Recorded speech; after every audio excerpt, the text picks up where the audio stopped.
cerveja pra comemorar. O meu lugar tem seus mitos e seres de luz. É bem perto de Oswaldo Cruz. Cascadura vai no Pirajá. O meu lugar é sorriso, é paz e prazer. O seu nome é doce dizer. Madureira.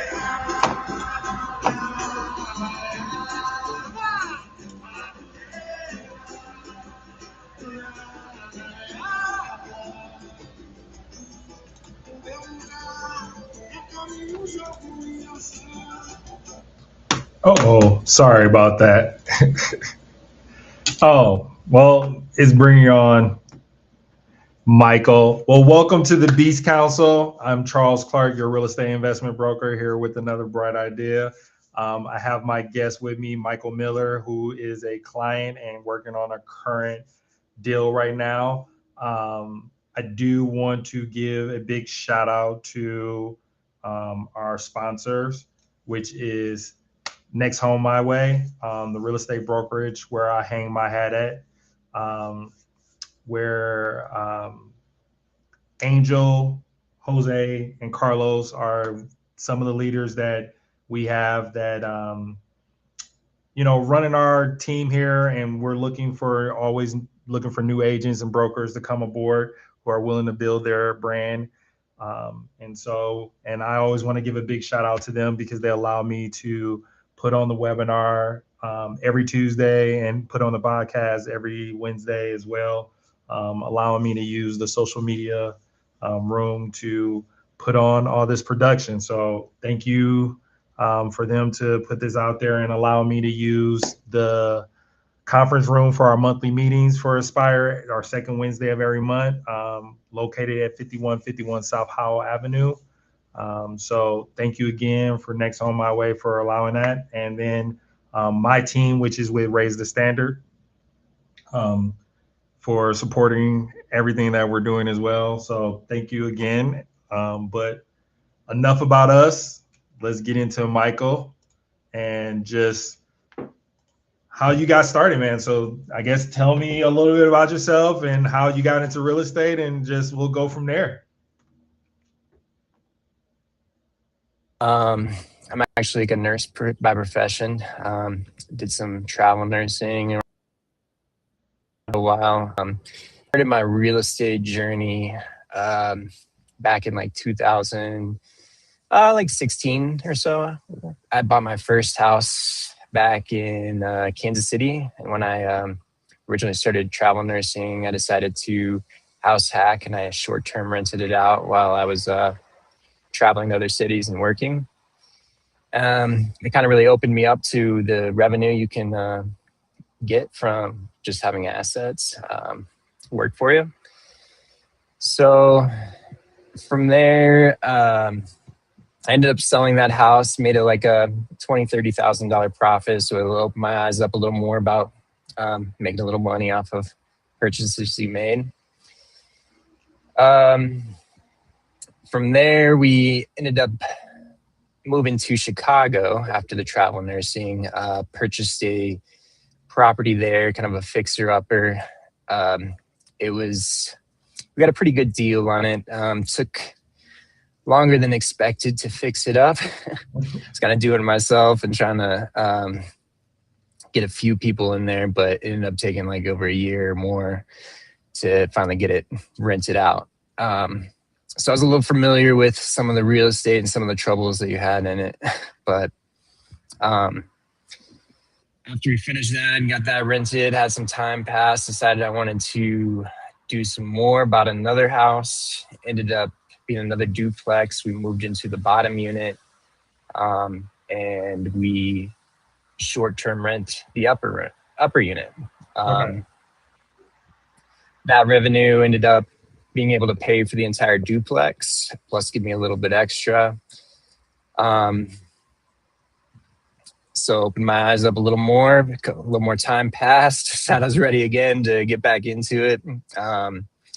Started searching through the web, finding in Chicago it was just prices were very high. It was going to be pretty hard to get up all that money to purchase what I wanted to. Started looking in areas around the area. Found Milwaukee had a strong market. The prices were much more affordable than what I was looking at and looking for. Decided to investigate in that more, did some search on bigger pockets. Ended up coming into one of Charles' threads, messaged him, got connected, got part of this group, and then we started looking for some houses in Milwaukee. Okay. So when you started all this, obviously you ended up house hacking. Was that something that you researched and said, hey, this is what I'm going to do? Or was this something like, oh, that's what the thing that I was doing? It was kind of a little bit of both. We had used Airbnb a lot. I'd wanted to get into that. Didn't really know how exactly. I think the first house helped a lot because it kind of just gave me an idea of what I needed to know for the next one. And I just kind of was able to open up a little smoother. I was able to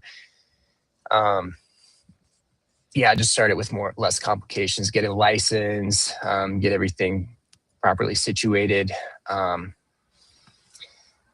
And yeah, then I guess to answer your question, I didn't really know I was house hacking till after I did it, but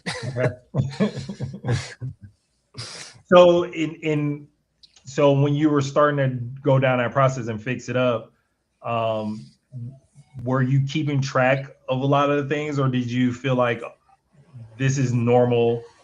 I'm not really, is it really going longer? Like, am I really on this schedule, or was it something after the fact, like, oh, that probably took way longer because I was trying to do all these other things? Yeah, I was definitely winging it. I wasn't like keeping track of all the bills and all the timelines. I didn't like set myself deadlines. Came into some problems and kind of just set it onto the back burner sometimes. So yeah, I'm still learning more the importance of recording every expense, setting the deadlines, keeping yourself on track, and growing from that point. Okay. So do you feel like that was something that you learned going through that process now, that like, hey, going into this new one, like, was that one of the reasons why you wanted to start reaching out and I guess searching for other people to help you in this process? Yes. And actually, after doing the bigger rehab on that first house, I didn't want to do another one. I was just going to do like a turnkey. I was like, let's find a turnkey, some of the little work we can just get in and like start doing like a house hack or short-term rental. But after meeting you and learning all these different options and different ways you can get money and different loans, hard loans, I decided I wanted to buy another fixer-upper and try this again with a proper team. Okay. And just more resources. Like I felt like I was doing it all on my own. It was just very overwhelming and stressful. So okay. Yeah, after meeting you, it gave me a little more confidence. You had the right people. You had been doing this for a while. You've been doing different rehabs. You knew different contractors, different loan officers, and it just opened the door. So I had a lot more options, and I was much more comfortable doing another rehab and trying to gain equity into the property like that. Okay. So what would you say from your last project to meeting me and getting started with this new one? What are like 3 things that you feel like you learned or your mind was open to that you didn't realize beforehand? Really beforehand, I was only looking at like traditional loans. Really limited you on what kind of property you could buy. You can't buy like, fixer uppers as easily. So I learned that you could do hard money loans, which would actually loan you the money for the property plus the rehab. I learned like about some more DSCR loans, just a whole, I just didn't realize there was like endless options of different ways you could get money to purchase things like this. So that was a big one. I learned just more organization, keeping things on deadlines, and having more options, like getting more quotes, having backup people that come in if something falls through.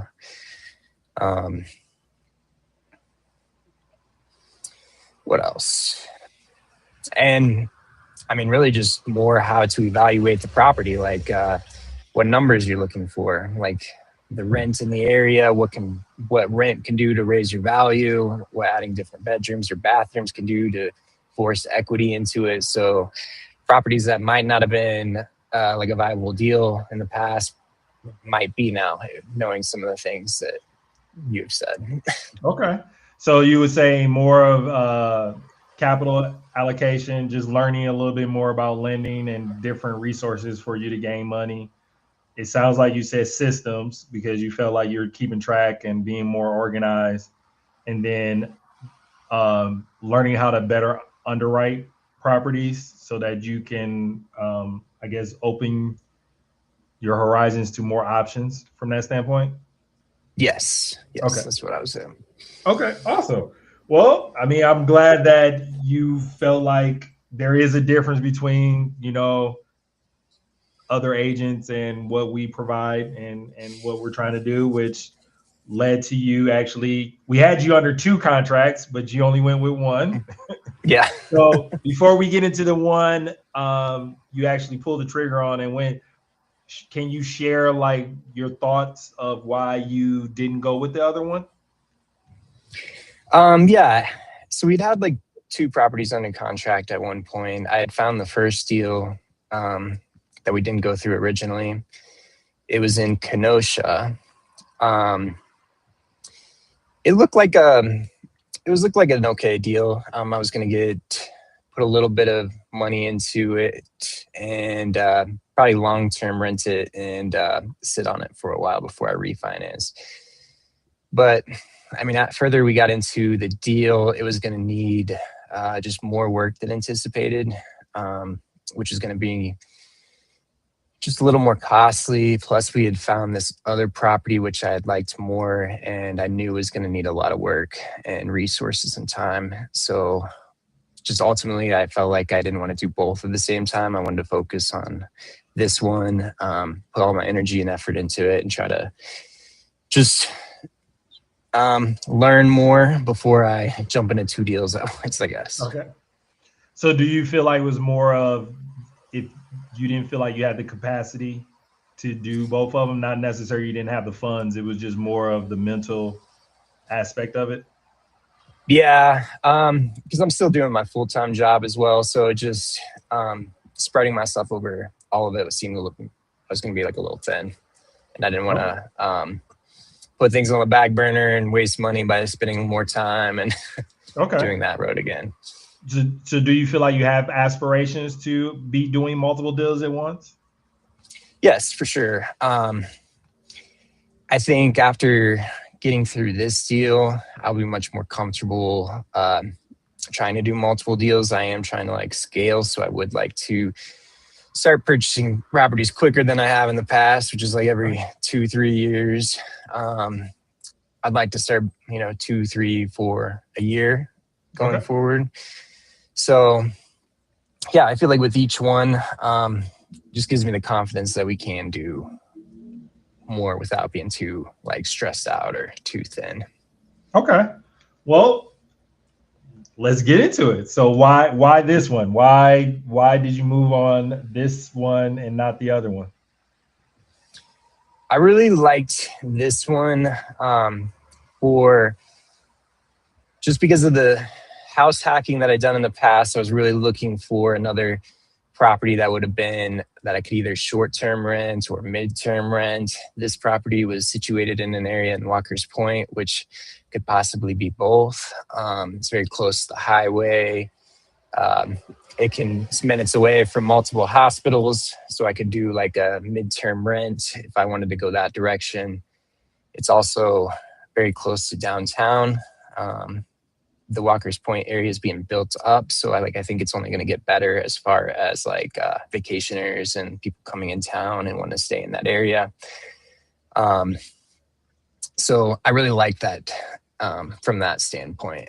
I also liked that this property, it was kind of like a duplex, but it's two structures instead of being built on top of each other. So it's basically like two houses on one property. So I felt like that gave me a bit of a vantage point. Maybe you're renting it or short-term renting it. You don't have like people walking above you. The noise is a little bit less. Feels like you have your own house. So I like that. Those are the main reasons I think I really went to this house. Okay. And I guess it was the price was, it needs a lot of work, but so the price was like a lot lower. So there's a lot of room for fixing it up and putting value into the house. Okay. So ultimately, what is your, well, I guess we're going to kind of go through the Aspire acronym in our system. So obviously the address, I'll give part of it. I won't give all of it. So South 6th Street, we said it was 2 single families on one house. You ultimately felt like you wanted to be this a short-term rental with a long-term rental, correct? Yeah, kind of as a backup. I mean, we'll see how it kind of works out. I had kind of thought about doing a long-term and a short-term. After talking to one of your team members, Nathan, he suggested that you could do 2 short-term rentals and then also have like a third listing as like a sister unit, and that would include both houses. So then you would have one listing for, 6-7 bedrooms, 2 baths with the 2 properties, and you'd share the backyard, or you could do each of them separately. So I felt like that gave me another option to fill like calendars. So I'm really looking into that and hoping that would be like a viable option for the future. So kind of number one option is Airbnb, have a short-term rental. If you don't get the response that you want, maybe half. If you don't get that, then just be a long-term rental and this is a regular, just treat it as a regular rental. Yeah, I probably would, I would try to do the midterm rental before going to the long-term. Just my experience with travel nursing, I've used a lot of midterm rentals and I kind of know what people are looking for in those. So I think I have a little bit of an advantage at that point, being close to the hospitals. So I'd probably try to go that avenue and see if that worked as well before doing the long-term. But that just gives me another option before. So strategy is more midterm rentals. Obviously, if you can do short-term, that is more ideal. And then it sounds like short-term rental for both of them, having a third option of having a short-term rental where someone can rent both of them at the same time. Correct. Okay.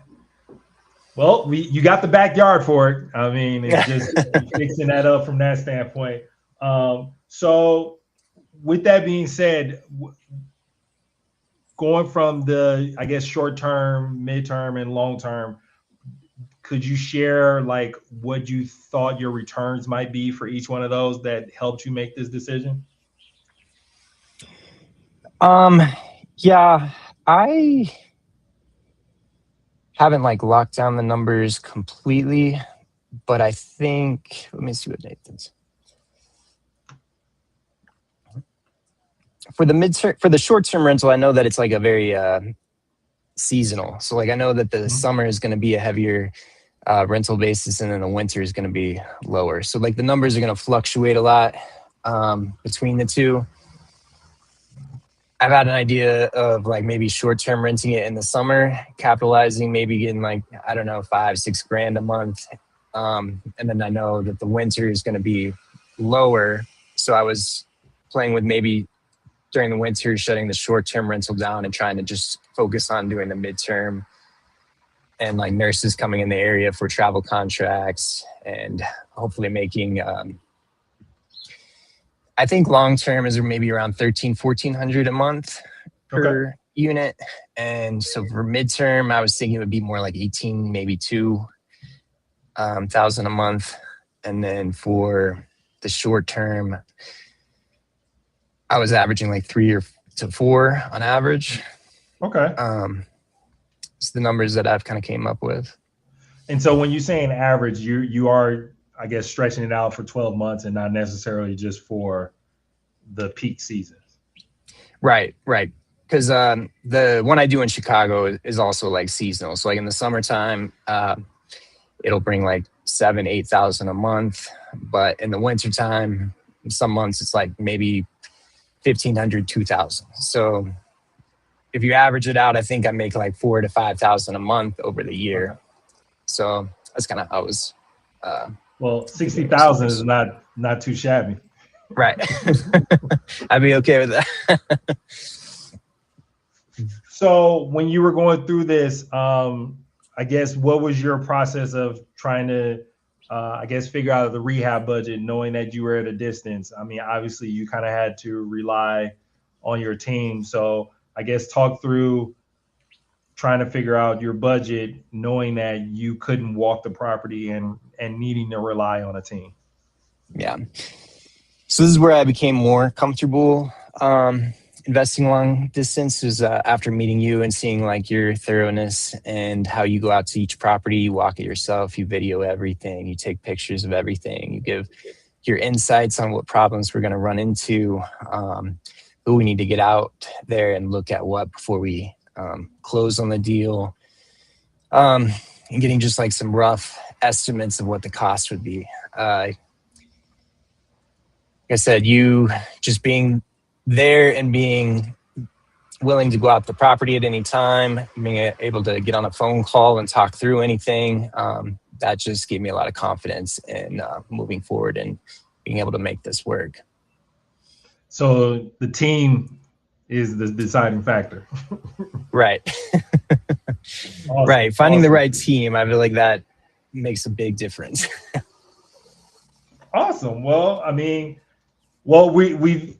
that's the point of it, right? I try to share with people that, real estate is a team sport and it's not solo. And I feel like, a lot of books out there make it seem like it's one person doing a lot of the stuff. So I'm grateful that you see the value of, finding the right team, especially when you're at a distance, to keep everything going.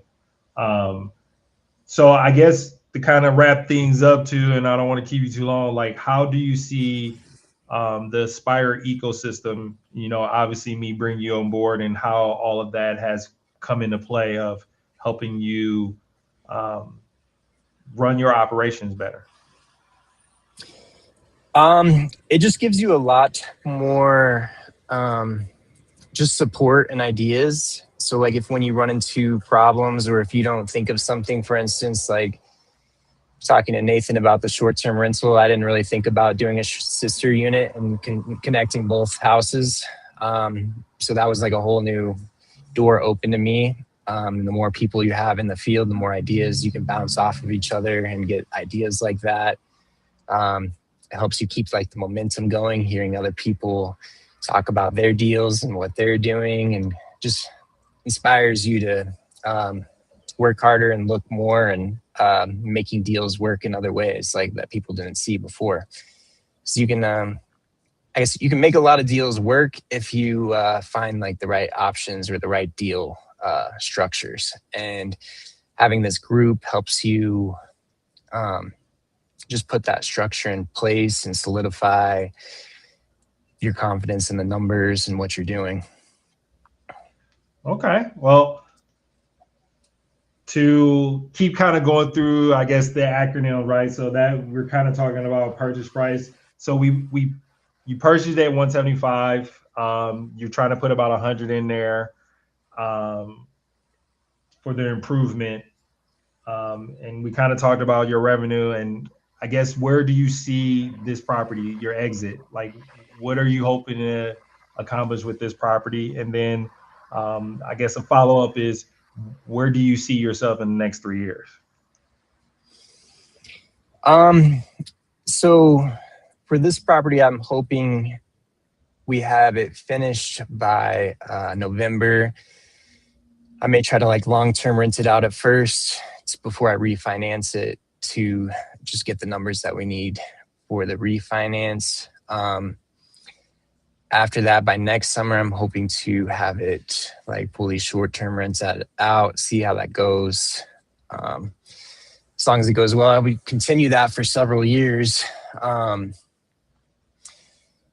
And maybe exiting in like, I don't know, 5 to 10, depending on what the value would be and how much money it's bringing in. Probably reevaluate in 5 years and see where that's at. In the next 3 years, I hope to acquire maybe like 20 properties, I would say would be a good goal. I'm really trying to transition just out of my full-time job and just into this, just for more personal time and like having more control of when I work or where I work. Okay. But that's kind of my 3-year goal. More like a 5-year goal is what I'm hoping to transition. So, well, like I tell everyone, if you have a 5-year goal, it should be shortened if you work with me, so we can turn that 5-year goal to a 3-year goal. So that's why I'm asking. So with that being said, what is that number then? What is that number where you can say, once I start making this year, I can step away? I think it's like 150,000. 150. Okay. So do you need that in account, or do you feel like you need your business projecting that? For me to step away, like I think I need my business like making that, like projecting that. And so 3 years, and you feel like 20 units, and I mean not 20 units, but 20 properties, not necessarily that those are 20 units, correct? Correct. Okay. So in the 20 properties, are you just looking for other duplexes? Is this also including fix and flips, or are you saying that you want 20 units in your portfolio that you're cash flowing from? I want 20 units in my portfolio that I'm cash flowing from. But I also am trying to do fix and flips. I'm trying to do a little bit of each of them. I want to do some BRRRRs, do some fix and flips to raise some capital, maybe some long-term rent. Like I want to be diversified. Like I don't want to do all short-term rental or all midterm. Just kind of have a variety of different property types. I like duplexes. Also, I'm not limited to that. I also would like to get a fourplex or a bigger one eventually. And single family homes seem a little easier to fix and flip. So I do look at all of them. Really, there's not really, I'm trying not to limit myself too much. So I'm pretty open to which kind of property I've got.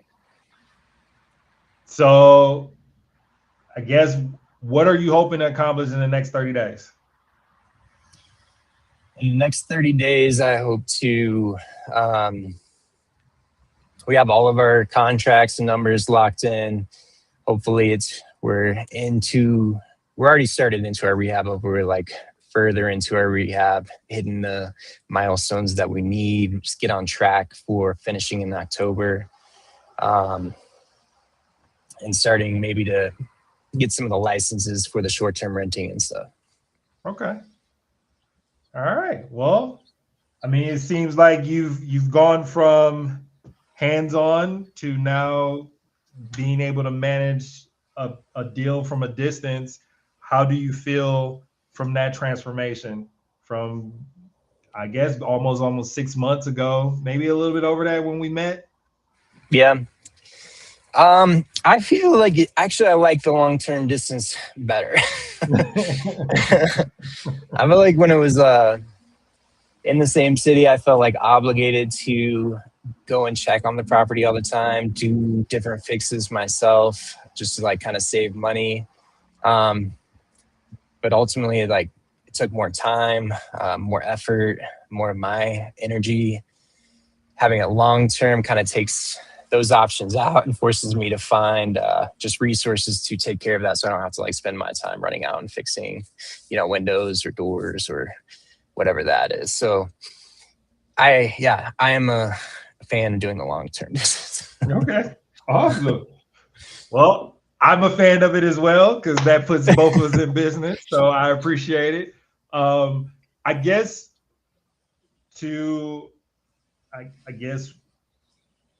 where I want to go with this, like, what are you ultimately, why did you ultimately want to do this meeting besides me asking for a personal favor? Like, what are you hoping sharing your story will do for you? I hope that I can share this with other people and inspire them to start looking at more deals or investing with me to make some of these goals become more viable and just raising capital. Like, I think being able to show people that this is and can be done in like real time is very useful and just helpful for other people trying to do the same thing. Like, I know I'd watched some of your videos before with some of your other clients, and that helped give me the confidence that this is very doable. It's not like sometimes you just read the books, you don't move past the book. It's hard to take the next step, but watching other people do it and seeing that it's not impossible. It's actually much easier than what you might build up in your mind. Okay. So yeah, I'm just hoping to help other people get past that first step and actually get in there and do some deals. Awesome. Well, you're looking for partners and capital. So where can people find you? They can I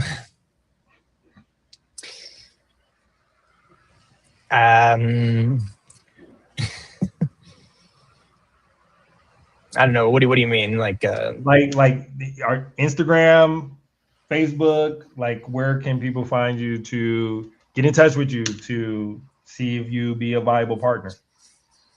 Oh yeah, I have a Facebook. My name is Michael Miller. I'm located in Chicago. It's a pretty common name, so it might be hard to find. But I can add. Can we add like a link under this or something for? Yeah, I can put stuff in there, and I'll put your link in there as well to your Instagram and your Facebook and anywhere else you might be found. Yeah. So yeah, I'll include a link in there, because every time I go anywhere and say Michael Miller, there's 100 at least people in that system. Like, good luck finding me, but Eminem, right? Right. Well, Michael, I appreciate you joining. I appreciate you being a client.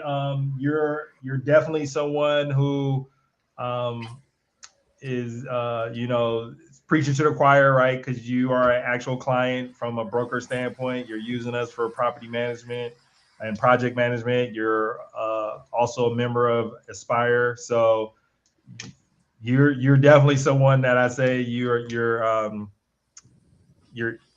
where's the saying I want? You're eating what you're cooking. You know what I'm saying? Yeah, like you're my ideal client, man. So like I'm always looking for out-of-state investors who are wanting to invest in our community, and the simple fact that you're wanting to buy it and actually invest in it, improve it, is the type of clients that I want to work with. I can say I despise those individuals who just want to buy something and something they know should have $50,000 worth of work put in there and they only do $5,000. Is definitely clients that I don't want to work with, and individuals that I don't really see as investors, but people that are taking advantage of situations. So I just want to say thank you for being the type of investor you are trying to be, which is going into other people's communities and actually providing great service and wanting to improve those communities by investing in those homes. Because I think one of the ways you can change the world is by providing better housing, and that's what you're doing. So I just want to say personally, thank you for doing that and not taking it lightly when you purchase a home and you're actually fixing up. Well, you're purchasing a business and you're, you know, actually making it function better. So I'm just grateful for that. So just thank you from that standpoint. Yeah, of course. And thank you for reaching back out after I reached out. I mean, if I can give advice, is you have to find the right team. Like that is like the most important thing from the beginning. You want to find the right realtor, the right finance people. There's a lot of people that you can connect to, but they're not the right people. Like you got to find the right person for what you're trying to do. You were the right person for me. You just want to find the person who knows what they're talking about, what the house should be worth, what connections they have, who they can connect you to make your life more simple. After doing some of these projects on my own, I like quickly realized like you need to have like confident people helping you, or else you'll go nowhere and spend a lot of time and money.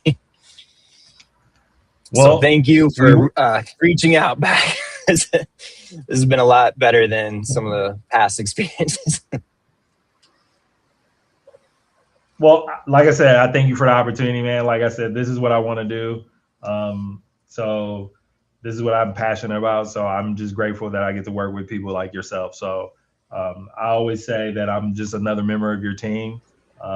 You just don't pay me hourly, but you know, I'm just grateful for, like I said, the opportunity to make my city better and to actually improve other people's lives. I mean, that's my motto for Raise the Standard is if the deal doesn't make my client's life better, their family lives better, my life better, and the community, I don't want to be a part of it. And I can honestly say the deal we're working on solves all three of those. So you allow me to live the life that I want to live as well.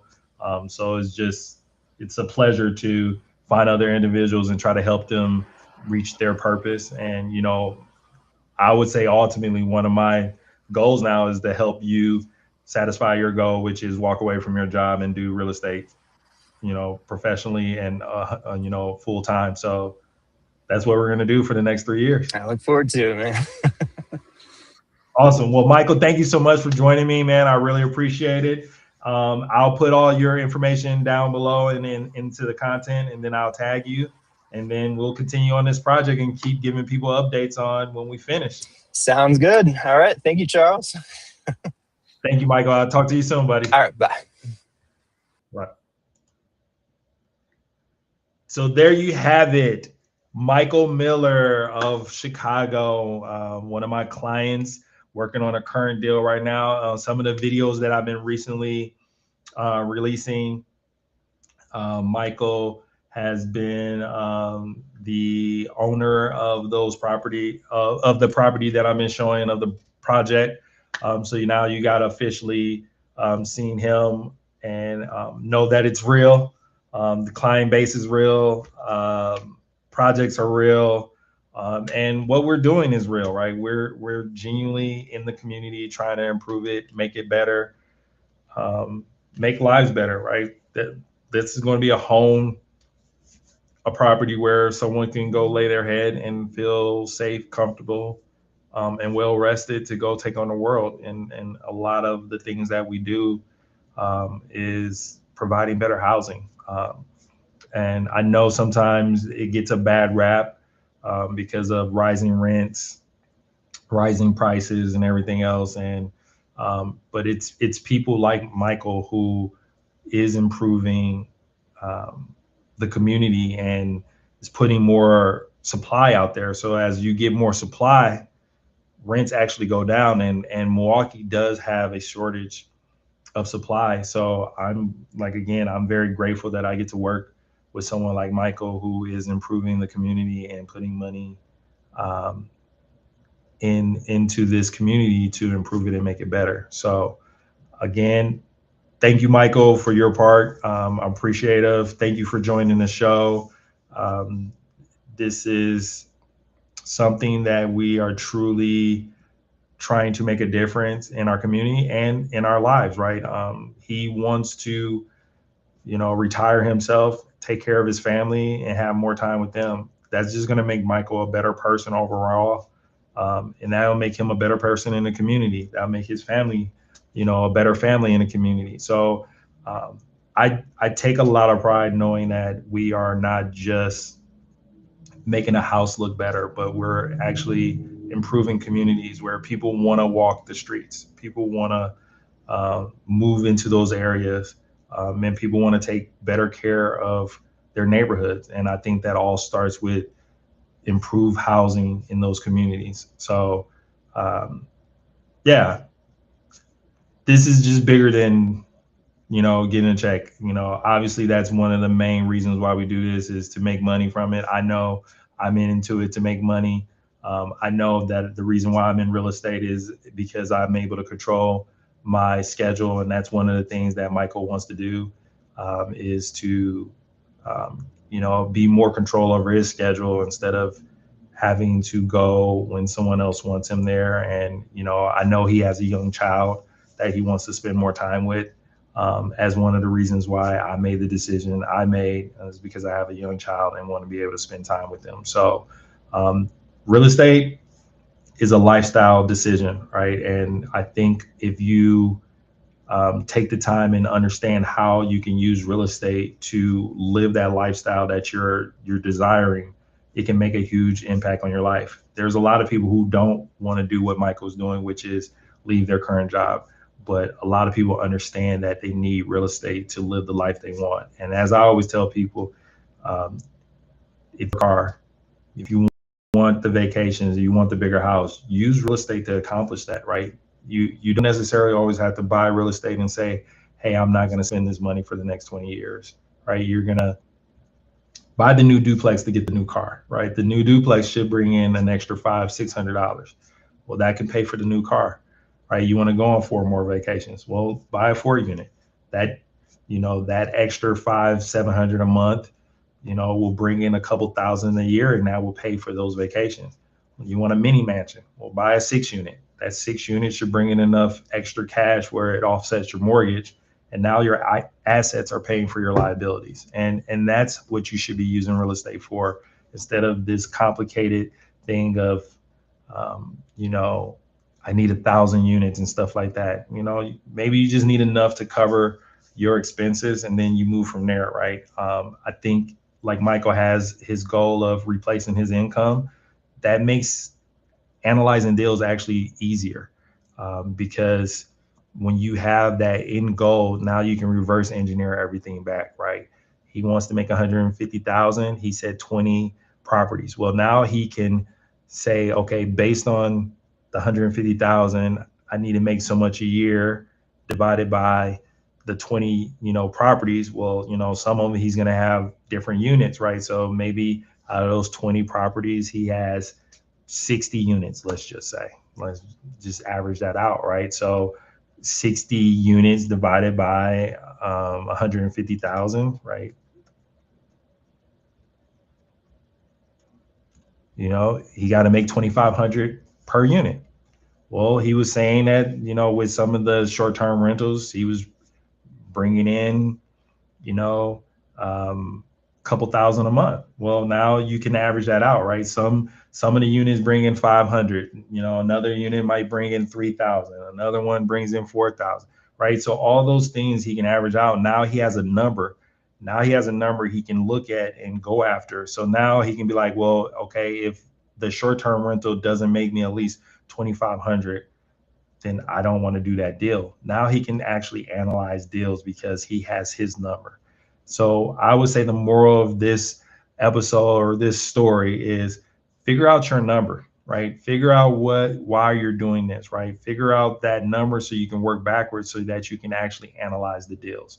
Because without having that number, you're just arbitrarily looking at different deals. And so that is one of the reasons why we created the Aspire Beast Council calculator, is so that you can run numbers and the property can tell you a story, instead of you just plugging in some numbers and then you miss an opportunity because you didn't tell the full story of that property. So with that being said, I would say one of the major things you need to do is figure out your why. Figure out why you're doing this, and then figure out that number that matches your why, right? Your why is, I want to spend more time with my kids and my family. Well, there's a number that has to be associated with that. Or because you want to take time away. Well, what does it cost for you to take time away? What does it cost for you not to do your job and then spend time with your family? What is that an hour, right? Understanding those things will help you make better decisions, right? As Michael was saying that, he was going to certain properties and had to fix them up, and then he put things on a back burner. Well, if he took the time to say, hey, this was going to take me 10 hours to do it, I'm worth $200. Well, then now that's $2,000. Can I get someone to do that thing that's going to cost less and take less time, right? I found that out when I tried to paint a living room, and it took me an entire week. I think it took me almost 15 hours. If you say I get paid $100 an hour, well, that was 150. That was $1,500. Well, I could have got it painted for $800. So I actually could have saved money if I was looking at it correctly, because I could have been using that time to go find the next deal and had a painter in there taking care of that. And those are some of the things you need to do when you're trying to run a business, right? Because at the end of the day, I don't help you buy a property. I help you buy a business. It just so happens to be a property. There you have it. So again, thank you for joining us on Beast Council. We'll be doing this every Wednesday at 7 o'clock. Now, next Wednesday, we have our meeting. So I'm going to figure out how I'm going to do that. Instead of maybe we'll just have a live webinar of our meetup, because eventually we're going to have to put that behind the wall because it is paid for. But if you are in the area, first meeting is free. Second one is $29 a month to have access to the meeting and school. And then we have different layers, which is, I believe it's $99 a month for our second tier, and then it's $4,099 for the VIP.